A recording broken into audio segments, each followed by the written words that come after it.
Hello mga kagana, kamusta po kayo? So andito po ako ngayon sa may Palace Mall, dito po sa may Spintex, dito po sa may Palm Square. So ipapakita ko po sa inyo yung loob ng The Palm Square. So ito po, ayan. So umpisahan natin sa baba. So dito muna tayo sa baba bago tayo umakyat. Ayan, dyan na yung Spintex Road. Bali yung daan na yan is inaayos kasi yan siya, kaya nagkukos ng traffic this area. So sa Spintex, dito na area, pag-aari to siya lahat ng Palace. So dito kasi sa Palace Mall, iisa lang may-ari nito, yung Palm Square, tsaka yung Palace Mall. So dito kami nagtatrabaho. So ito yung gym. Meron sila dito, the California Gym. Tapos ikot tayo dito sa baba. Diyan, yan yung meron silang PTE. Actually dito halo-halo yung yung tindahan. Dito kasi meron silang restaurant, pharmacy, or kung ano-ano mga tindahan, mga damitan. Mamaya papakita ko sa inyo. So ito, meron tayo dito PTE. Tapos dito roasted. Wala silang tao. Ayan, yan yung Spintex Road. Inaayos yan siya.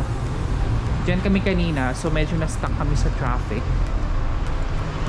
Akala kasi na itong Palace Mall ay isa sa bagong mall din dito, yung Palm Square. Actually hindi na bago yung Palace, matagal na rin siya dito, taon-taon na rin. So maliit lang siya, lumaki na siya ng lumaki. So itong Palm Square, same company rin. Ito yung pagmamay-ari ng kumpanya na pinagtatrabahuan namin.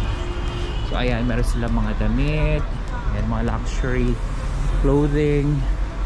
So iti-tour ko lang kayo kung ano yung makikita dito sa loob. Ayan. So meron silang sweet roses. Ayan, tingnan nyo naman, super traffic. Ayan. Tapos meron ditong Sofia, pag-aari dito siya ng kumpanya. So may Pilipinong nagtatrabaho dyan.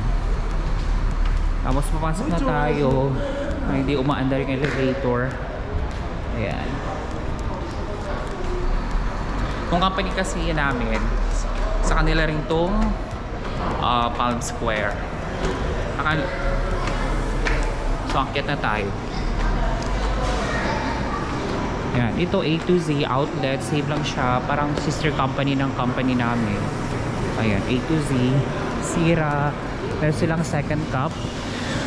Grill, di pag-aari din niya siya ng company namin.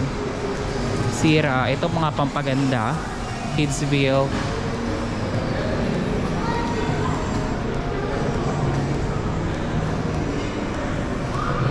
Ito, grill di rin.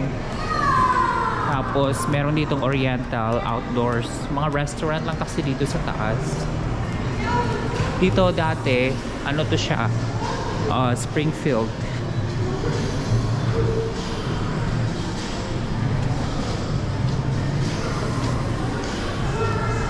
Ay, meron yung sushi, photo store, Burger King.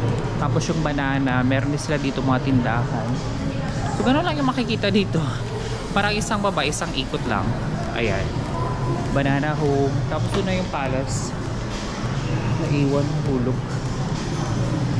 Ayan. So yun na yung play zone. Yan si Blue ngayon naglalaro. Sharkia. Tapos Ashpo, Centopia.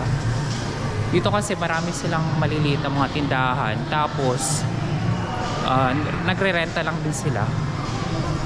So nagre-renta sila sa company. Meron sila nito booth.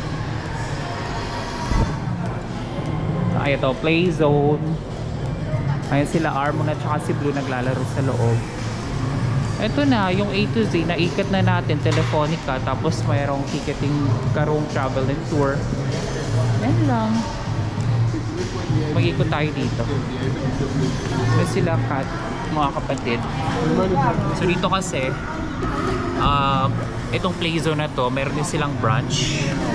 Meron din silang branch sa May Labone kung saan doon ako nagtatrabaho. Tapos ano pa ba, mayroong cyber zone. Sa susunod ipapakita ko yun sa inyo. Kaya mo sila Blue. Ayan. Tapos si Ate Feli pinababantayan. Pag pumasok ka dyan, ito yung rate nila. Isang oras 50, tapos ilang oras 90 cedis. Ganon. Ay, talo na talo si Blue. Saka meron din silang iba pang mga palaruan. Parang mga... May sa Pinas, yung parang World of Fun. Ganon sila dito. Ito yung isa sa pinakaunang ganon dito. Yung parang World of Fun. Meron naman dati, kaso hindi siya ganon ka kilala. Itong sa Playzone kasi, meron silang ibang branch or something ganon. Pero bago lang kasi yung sa Laboni. Ay, meron sila sa loob. Ayun. Pakita ko sa inyo. Kasi mga kaibigan naman, yung mga kapatid naman yung dito. So, ayan. Yung makikita.